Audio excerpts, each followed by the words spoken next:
বিসমিল্লাহির রহমানির রহিম। আজ আমরা আলোচনা করব ডেপ্রিসিয়েশন নিয়ে, যেটি নতুন বইয়ের চ্যাপ্টার 10-এ রয়েছে।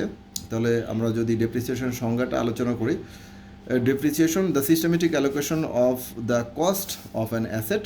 একটা অ্যাসেটের কস্টকে অ্যালোকেশন করতে হবে, সিস্টেমেটিক অ্যালোকেশন করতে হবে, লেস ইটস রেসিডুয়াল ভ্যালু, অর্থাৎ হলো রেসিডুয়াল ভ্যালুটা বাদ দিয়ে যে কস্টিংটা থাকবে ওই কস্টিংটা ওভার ইটস ইউজফুল লাইফ, এর যত কয়টা ইউজফুল লাইফ আছে সেই কয়টা ইউজফুল লাইফকে যদি কস্টটা একটা সিস্টেমেটিক ওয়েতে অ্যালোকেশন করি তাহলে সেটাই হচ্ছে ডেপ্রিসিয়েশন। তাহলে দ্বিতীয়তে আছে হলো ডেপ্রিসিয়েবল অ্যামাউন্ট।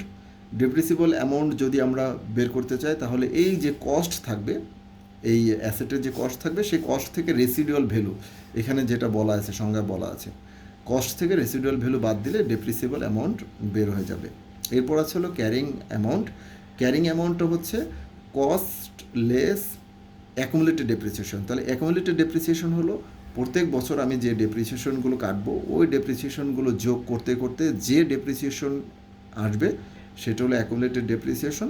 আর কস্ট থেকে অ্যাকুমুলেটেড ডেপ্রিসিয়েশন বাদ দিলে ক্যারিং অ্যামাউন্ট বেরোয় যাবে। ক্যারিং অ্যামাউন্ট হলো আমার বর্তমানে ওই সম্পদ থেকে পূর্বের বছরগুলোর অ্যাকুমুলেটেড ডেপ্রিসিয়েশন বাদ দিয়ে বর্তমানে ওই অ্যাসেটটির মূল্য, বাজার মূল্য কত আছে সেটি হলো ক্যারিং অ্যামাউন্ট। অ্যাকচুয়ালি বাজার মূল্য না, ওই টোটাল কস্ট থেকে অ্যাকুমুলেটেড ডেপ্রিসিয়েশন বাদ দিতে দিতে যেটি আসছে সেটি হলো ক্যারিং অ্যামাউন্ট। তাহলে এবার দেখা যাক, আমরা সাধারণত দুটি মেথডে ডেপ্রিসিয়েশন কেটে থাকি। একটি হলো স্ট্রেট লাইন মেথড আর একটা হলো reducing balance method. Straight line মেথডের সূত্র হচ্ছে কস্ট থেকে রেসিডুয়াল ভ্যালু বাদ দিতে হবে, পরবর্তীতে যে কস্টটি থাকবে ওই কস্টকে নাম্বার অফ ইয়ার দ্বারা ভাগ করে দিলে আমি স্ট্রেট লাইন মেথডে আমি ডেপ্রিসিয়েশন পেয়ে যাব। 2 নম্বর আছে রিডিউসিং ব্যালেন্স মেথড। এইখানে নাম্বার অফ ইয়ার্স দ্বারা ভাগ করতে হয় না, এইখানে একটা পার্সেন্টেজ দেওয়া থাকে, ওই পার্সেন্টেজের সাথে কস্টকে গুণ করে এর ডেপ্রিসিয়েশন অ্যালোকেশন করা হয়। তাহলে আমরা যদি একটি অঙ্কে চলে যাই, স্ট্রেট লাইন মেথড, এই অঙ্কের কস্ট অফ অ্যাসেট হলো 40,000 টাকা। আমার 4 বছরে এটিকে ভাগ করে দিতে হবে, তাহলে এর রেসিডুয়াল ভ্যালু নাই, সেহেতু 40,000কে 4 দিয়ে ভাগ করলে আমার চলে আসতেছে প্রত্যেক বছর 10,000 টাকা করে। তাহলে এবার যদি আমি অঙ্কের দিকে খেয়াল করি, কস্ট অফ অ্যাসেট এখানে 40,000, ডেপ্রিসিয়েশন এখানে 0 বছরে 0ই থাকবে, অ্যাকুমুলেটেড ডেপ্রিসিয়েশন কিছুই থাকবে না কারণ আমার এই বছর কোনো ডেপ্রিসিয়েশন কাটা হয়নি।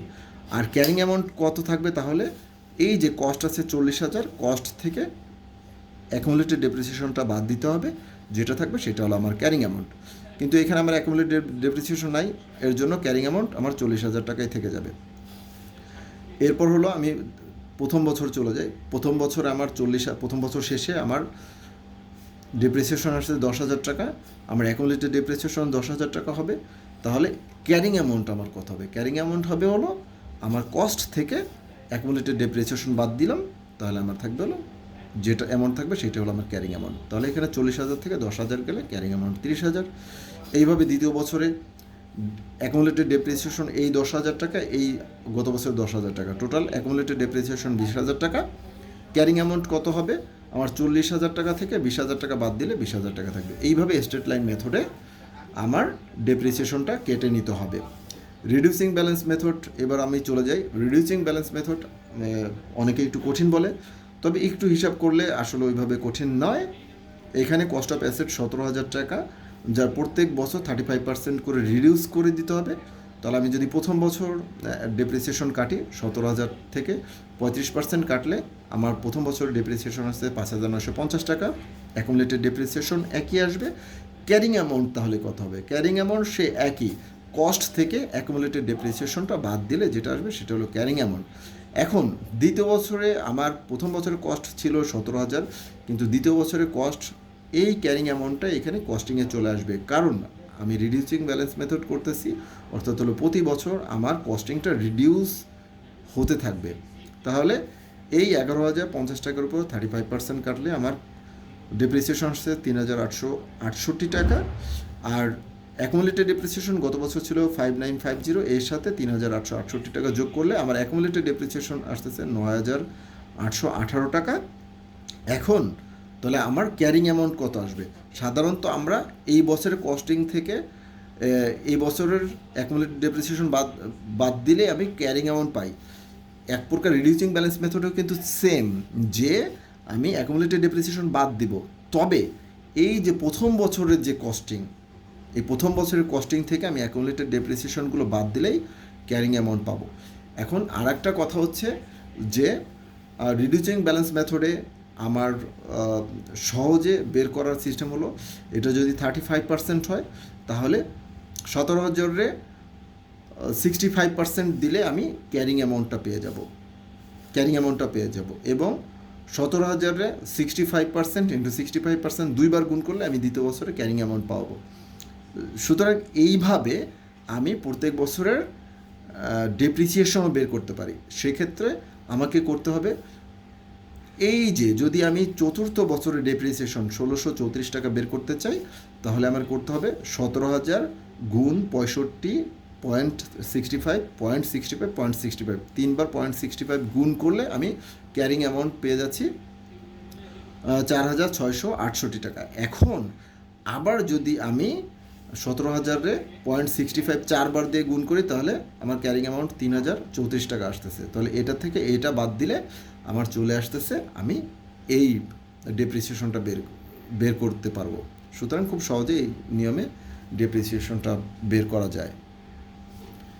এরপর যদি আমরা জার্নাল এন্ট্রি দেখি ডেপ্রিসিয়েশন যেহেতু একটি খরচ, সেহেতু ডেপ্রিসিয়েশন এক্সপেন্স ডেবিট হবে এবং অ্যাকুমুলেটেড ডেপ্রিসিয়েশন এটা কোম্পানির এক প্রকার দায়, এর জন্য অ্যাকুমুলেটেড ডেপ্রিসিয়েশন ক্রেডিট সাইডে হবে। ডেপ্রিসিয়েশন এক্সপেন্সটা সাধারণত প্রফিট অ্যান্ড লস অ্যাকাউন্টসে আসে, আর accumulated depreciation statement of financial পজিশনে চলে যায়। এরপর যদি আমরা দেখতে পারি ইম্পেয়ারমেন্ট অফ অ্যাসেটস সাধারণত কখন হয় সেটা আমরা এখনই দেখতে পারবো। Impairment occurs when the carrying amount of an asset exceeds it's recoverable amount. That means যখন আমি অনেক দিন একটা সম্পদ ব্যবহার করতে থাকবো, ওই সম্পদটা ডেপ্লিশনের মাধ্যমে আস্তে আস্তে ওইটা ক্ষয়ভূত হওয়ার কারণে একটা সময় হয়তো বা আমি সম্পদটা পরিবর্তন করতে চাবো অথবা ব্যবহার করতে চাবো না, ওইটার পরিবর্তে নতুন সম্পদ আনতে চাবো, তখনই আমার ইম্পেয়ারমেন্ট হবে। এবং এই impairment occurs when the carrying amount কোনটা বলছিলাম, cost less accumulated depreciation of an asset exist it's recoverable amount হলো, অর্থাৎ হলো আমার ক্যারিং অ্যামাউন্ট যা থাকবে তার থেকে রিকভারেবল অ্যামাউন্ট, অর্থাৎ হলো ওই সম্পদটা মার্কেট ভ্যালু কত আছে, অর্থাৎ হলো আমার প্রোডাক্টের সঠিক মূল্য থেকে মার্কেট ভ্যালু যদি কখনো বড় হয়ে যায় তাহলে লস হবে। আর যদি আমার প্রোডাক্টের চেয়ে আমার প্রোডাক্টের মূল্যর চেয়ে যদি আমার রিকভারেবল অ্যামাউন্ট অনেক বড় হয়ে যায়, তখন হলো আমার সাধারণত লাভ হয়। আর প্রোডাক্টের মূল্যর চেয়ে রিকভারেবল অ্যামাউন্ট যদি ছোট হয়ে যায়, অর্থাৎ প্রোডাক্টের মূল্য যদি 100 টাকা আছে, রিকভারেবল অ্যামাউন্ট যদি 80 টাকা হয়, তাহলে অটোমেটিক 20 টাকা লস হবে। এখানে আরও একটা কথা বলছে যে ইম্পেয়ারমেন্টের ক্ষেত্রে একটা জিনিস আমার মনে রাখতে হবে, সেটা হলো fair value less cost of disposal. আর যদি দ্য ভ্যালু ইন ইউজ, এই দুইটার মধ্যে যেইটা বড় থাকবে সেইটা হবে হলো আমার recover amount, which is bigger is the recoverable amount. তাহলে কোন দুইটা, একটা হলো fair value less cost of disposal থাকতে হবে, একটা প্রাইস থাকবে, আর ভ্যালু ইন ইউজের একটা প্রাইস থাকবে। এই দুইটা প্রাইসের মধ্যে যেটা বড় হবে সেটা সবসময় রিকভারেবল অ্যামাউন্ট হবে। এখানে ক্যারিং অ্যামাউন্টের সূত্রটা আবার দেওয়া আছে, যেটা আমরা অলরেডি আগে বলে এসেছি, ক্যারিং অ্যামাউন্ট সমান কস্ট মাইনাস অ্যাকুমুলেটেড ডেপ্রিসিয়েশন। আর এইখানে পরবর্তীতে একবার ফাইনালি যে বিষয়টি নিয়ে আলোচনা করেছে সেটা হলো a profit is made when the net disposal proceeds exceeds the carrying amount. এই কথাটাই এইখানে বলা হয়েছে যে আমার দ্য নিট ডিসপোজাল প্রসিডস, অর্থাৎ হলো ওই অ্যাসেটটি বিক্রি করে আমি কত টাকা প্রসিডস পেলাম, দ্যাট মিনস আয় পেলাম, এই আয়টা যদি এক্সিড করে, কি এক্সিড করবে, দ্য ক্যারিং অ্যামাউন্ট। যদি ক্যারিং অ্যামাউন্টটার এই আয়টা এক্সিড করে তাহলে আমার প্রফিট হবে।